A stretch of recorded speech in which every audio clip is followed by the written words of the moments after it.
This is a CBC original podcast. You are listening to Alone, a love story, and I'm Michelle Parise. Chapter 14, Adrift. Scene of the crime.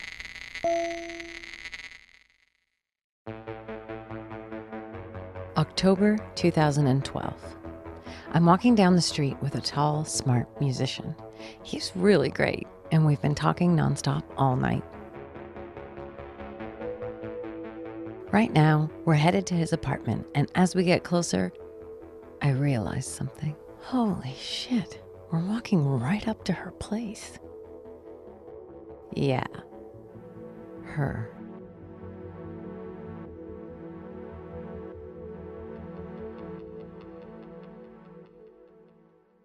When I first found out my husband had been sleeping with another woman, I was obsessed with finding out everything I could about her. There wasn't a lot to go on, but the husband had let slip the intersection she lived at, and my journalist brain knew just what to do. I drove to that intersection. The neighborhood around it densely packed with houses, condos, lofts, and apartment buildings. I went to each and every building. I got in and out of the car over and over again, looking for her name on the front door directories. And then, at an old mattress factory that had been converted into lofts, I found it. The way it made me feel just to see her name there, I can only describe as a cliche. My blood boiled. I pressed the buzzer. It was March break, and because she's a teacher, I imagined her to be home, still sleeping, probably lying there beside someone else's husband. I pressed the buzzer again. Honestly, I had no plan. I knew if she said hello, no sound would escape from my mouth. I knew I would do nothing. Her voice echoing in the glass doorway. She didn't answer. I got back in the car and bawled my eyes out. I shook and cried the whole drive to work. I wanted to drink so badly.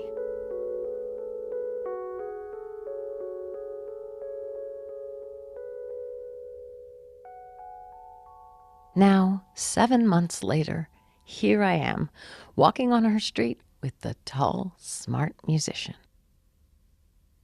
There are tons of places he could live. There's no way it's going to be in her building. Oh, yes, it was. It's the biggest city in the country, and yet there I was, about to sleep with a man I barely knew, right at the scene of the crime. I decided to take it as some kind of a sign and resisted the urge to pick up rocks and hurl them at every single window until she stuck her head out. I resisted yelling her name at the top of my lungs. Instead, I went inside the apartment of the super nice, super smart musician. And when he gave me an orgasm, I made it extra loud, just in case.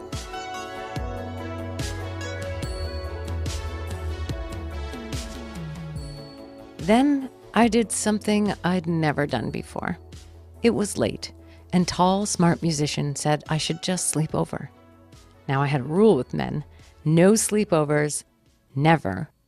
But it seemed right to break that rule, to sleep overnight in the very building where earlier that same year, my husband had spent the night, as me and our daughter slept in our beds at home. I wanted to take the power of that place away. So I did. I slept with a cat on my head that night, in the bed of an incredibly sweet man who's gone on to become a true friend of mine. When I walked away the next morning, I felt a little lighter. I had no impulse to buzz her door repeatedly or shout her name or throw rocks. I lit a cigarette and walked. Eventually, I hailed a cab downtown to my place, changed my clothes, freshened up, and went to work. It was a Wednesday morning after all.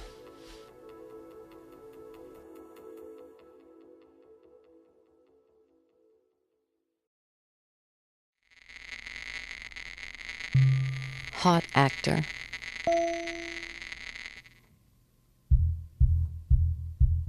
It's Friday night that same week. I'm sitting on a bar stool in a very hipster bar in a very hipster part of the city. A friend of mine is DJing. Another friend is sitting on a bar stool beside me, talking to a guy, and I'm trying not to be rude as his friend talks at me, small bits of spittle hitting my face. The place is packed, but all the men look the same. Same jeans, same haircuts, same beards. I am so bored. I'm totally not getting laid tonight. What a waste of a Friday. In 5 days, I will be 38 years old. I hate this bar. I hate these guys. I hate the husband for throwing me out into this world to make a go of it alone. And then, the most gorgeous guy in the world walks into the bar. You could almost hear the angel chorus above the hipster din. It looks like the crowd parts for him. I wondered if he was some singer or a model or an actor or something.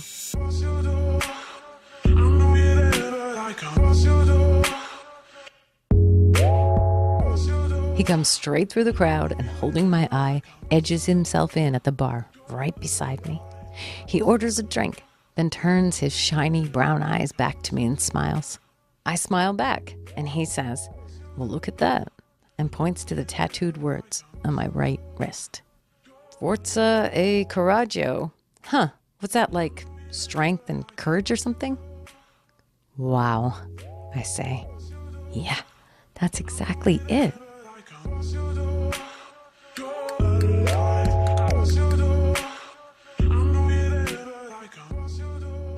Neither of us touches our drinks. We just sit there and talk about Italians and Jamaicans, about our moms and dads, our brothers and sisters, how we'd both grown up in little rundown towns side by side out by the airport.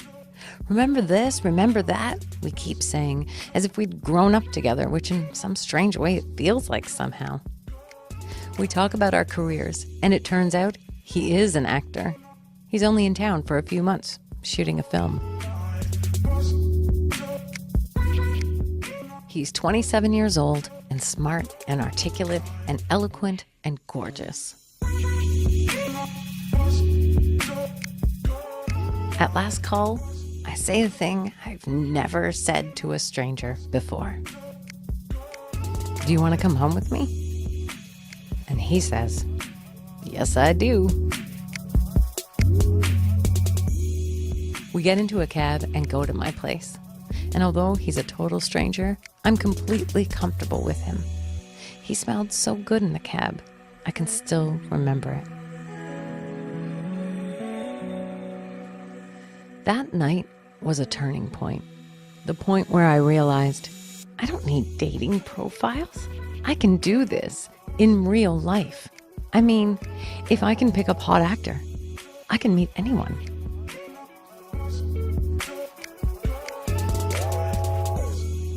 A few sweaty, incredible hours later, as we lay in my bed talking, I realized it was 4 a.m.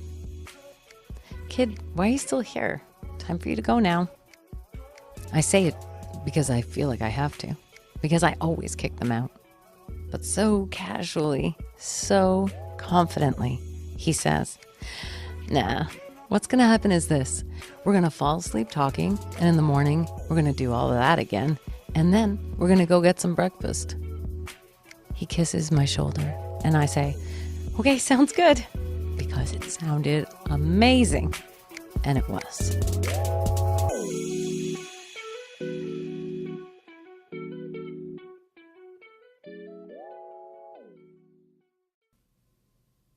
Over the next several months, hot actor would come in and out of my life. He showed up at my birthday, and my friends and colleagues marveled at his hotness, and so he was crowned. We went dancing. We went for food. We hung out in my apartment.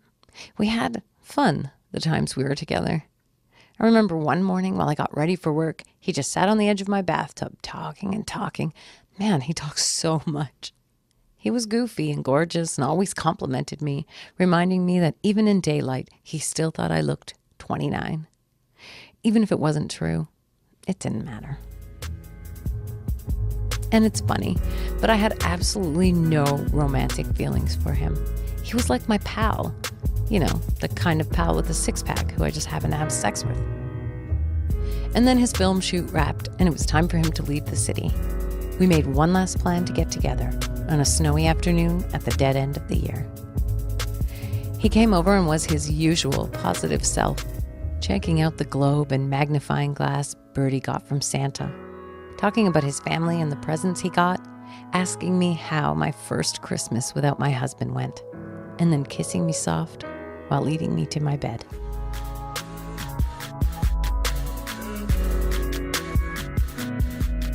Our goodbyes were sweet, but unsentimental. It was just, see ya, and then one deep, long kiss, and he was out the door. That was the end of that. I've never seen him again.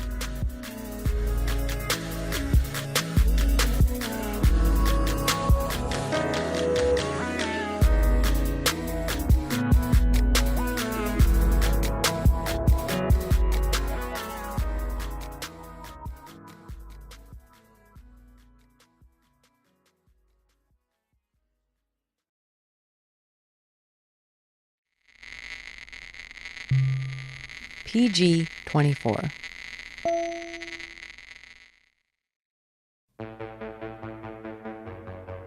PG 24. An easy nickname, just his initials and age.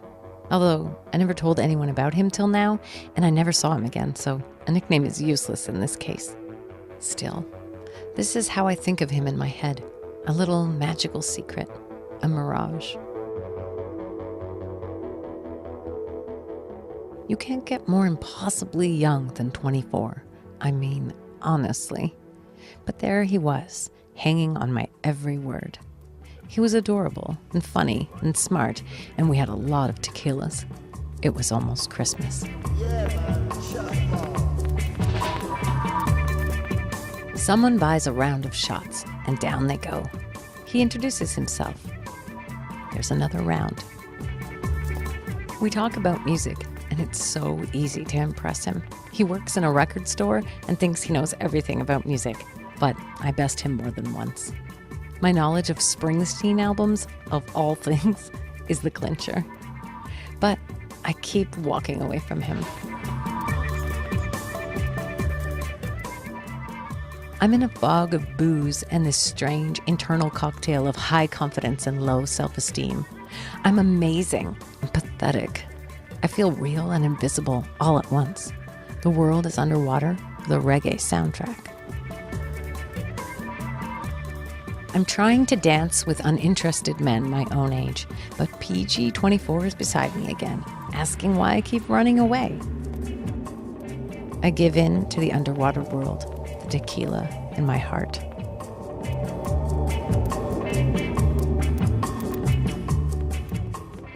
We leave the bar.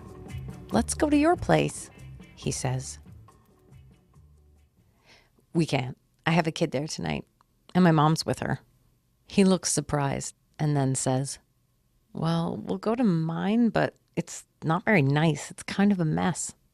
I laugh, and he takes my arm in his. We talk and walk, the December air strangely warm, no snow on the ground. And then we turn onto his street. Oh my God. It's the very street that I lived on when I was his age, only 3 doors up from where I lived with my boyfriend, the musician, 14 years earlier. The universe was indeed mysterious. Holy Lord, I'm drunk. How is this even a thing that's happening right now? My new life still astounds me. We walk in the door and a group of guys are in the living room packing up instruments. I feel like I will die from embarrassment. Surely in the bright lights of the house they can see I'm a hideous old lady. Surely they can see that their friend made a drunken mistake in a dark bar. But they're friendly, and he's excited to introduce me. I'm mortified, but try to play it cool. They're in a band I know really well. I love their second album, but I don't tell them that. I can't believe I'm in their house. PG-24 takes my hand, and we climb up staircase after staircase to the attic room at the top of the old house. His room is like a dream, like I'm floating in my own youth, like I've gone into a Wayback Machine, transported to my 20s.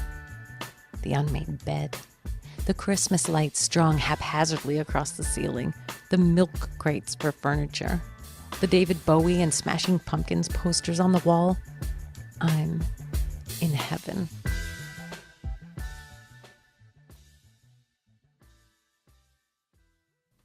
Like so many of the babies, PG-24 does not disappoint.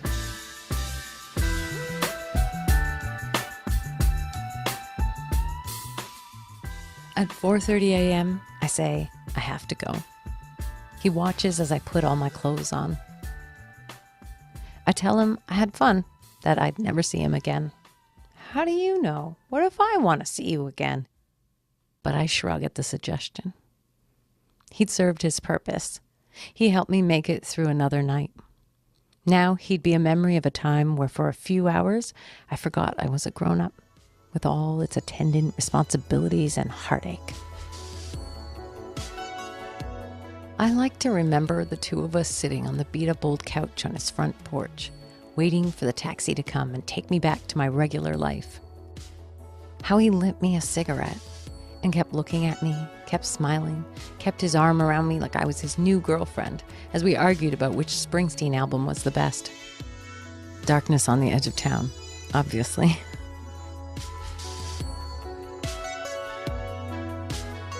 When the cab arrived, I ran down the path shouting, "See ya, PG," saying his full name like one name, as I'd done the whole night. "Goodbye, beautiful dream," he called back. As the cab pulled away, my head swam from the tequila, lack of sleep, and the general giddiness from the experience I just had. I rested my head on the seat, smiled and closed my eyes for a bit, arriving home at 5 a.m. At 7:30, my daughter and my mom were both awake, crashing around in the kitchen. I woke up too, and went on with my 38-year-old life.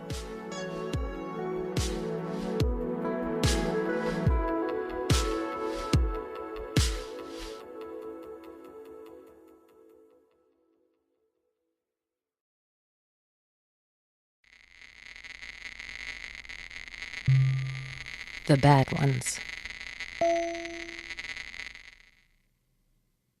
I'm not telling you about the bad ones, or even about how sometimes the good ones can be bad.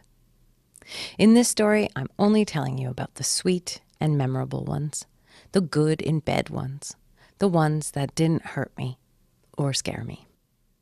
Almost all of this story was written as it was happening, in the time before the Me Too movement. This is important. In that less woke time of only a few years ago, I was like a lot of women.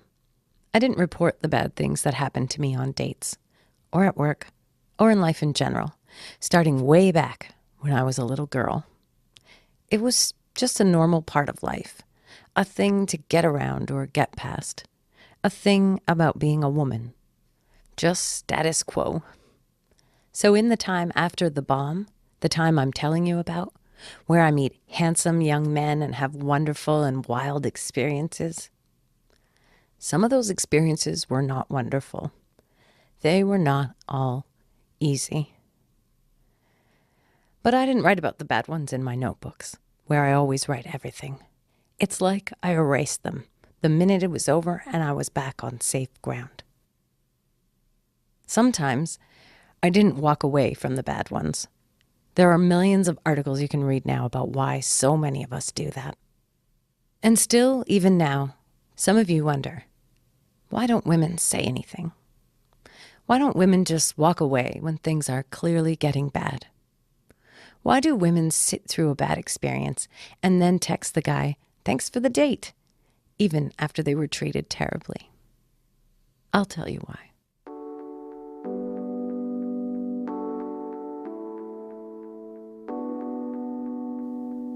I just figured there was no point. Or it was my fault for going on a date in the first place. Or for being drunk in the first place. Or for being single. For being a woman who likes having sex. For being a woman with low self-esteem. For being a woman whose husband had an affair, and now here I was in some messed up situation with some messed up guy I just met, and phew, good thing I fought him and got out of it. Good thing I thought of giving him $50 so he would finally leave my apartment after I physically fought him to stop having sex with me, which he did, but then refused to leave, yelling at me for changing my mind until I came up with the idea to give him money to get the hell out. But report it? Why would I report it? Talk about it? What would I say? That another time I drank a lot and went to the home of a man I barely knew, and then halfway through he got crazy and not in a good way? That he was one of the smartest, most interesting men I'd met after my marriage ended, but he was also the one that held me down with his arm across my neck. He wouldn't stop, no matter how many times I yelled at him to get off me. It was like he was in a trance. He was a big man, and I knew I'd be no match, but eventually I said, so quietly in his ear, "I will fight you."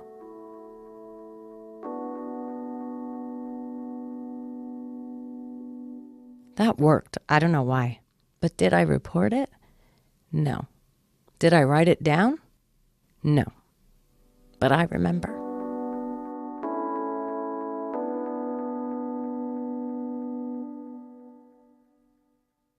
I remember that for some reason, I sat there on his bed and talked with him for another half hour about religion, soccer, true love, and the concept of forever.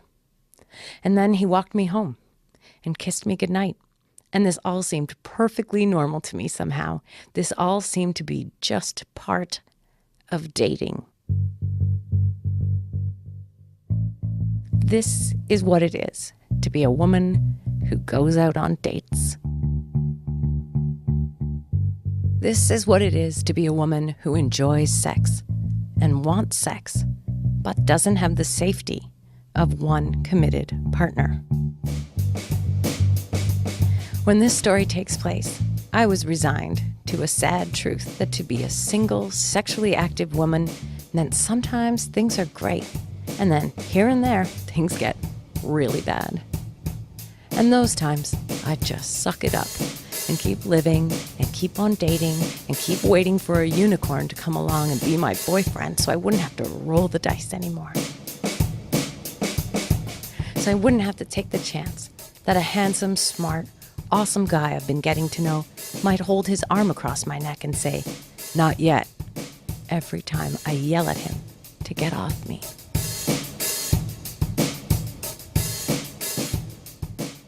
There are so many stories like that I could tell you, and so could we all. Each one of us has a lifetime of stories. A lifetime of being chipped away at. And then, if we speak up, being told not to be so serious, or that we can't take a joke. If we speak up, then we have to sit and listen as our own experiences are explained back to us, handed over like corrected proofs. So we stay quiet. And then we're told we're complicit. It's our fault, really.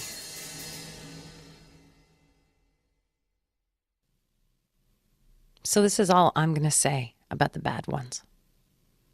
The best thing we can all do now is listen. Listen to the actual lived experience of women when they do try and say something about it. Listen. Just fucking shut up and listen.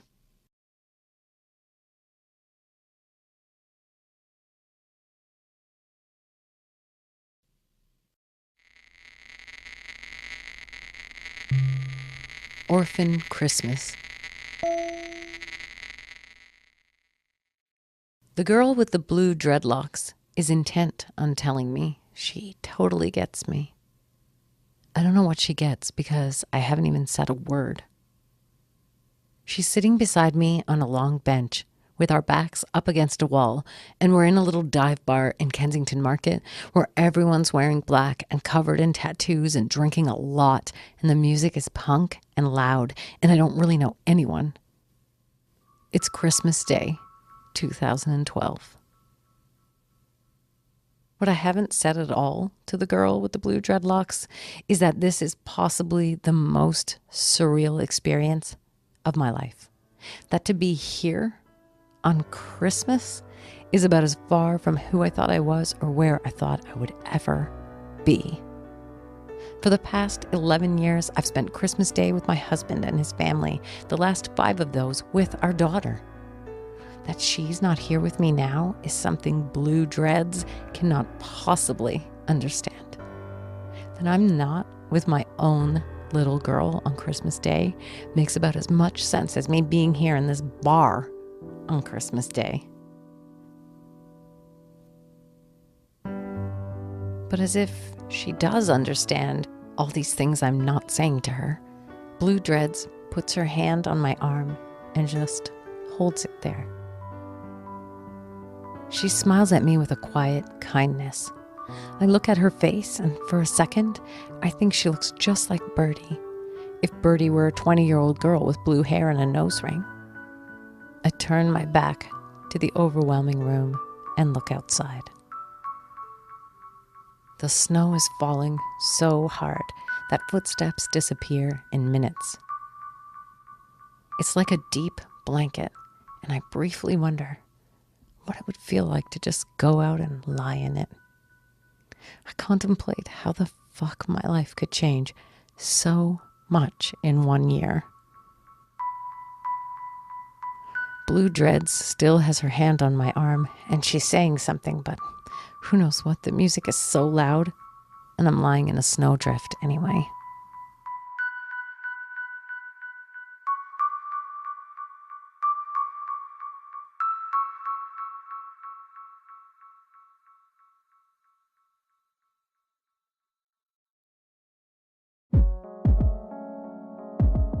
You're listening to Alone, a love story, written by me, Michelle Parise. It's a CBC original podcast. The story editor is Veronica Simmons. Alone is mixed and produced by me and Veronica in our hometown of Toronto. I've got a lot more to share with you at cbc.ca/alone. The stories behind the story I'm telling, photos, and a lot about music. Stick with me. I want to tell you about getting advice from an ex-husband.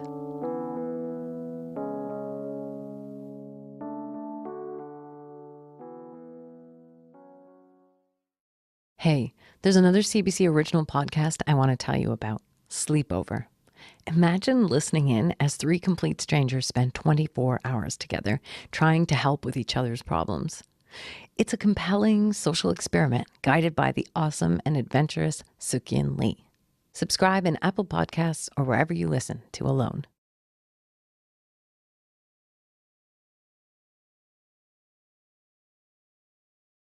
For more CBC original podcasts, go to cbc.ca/original podcasts.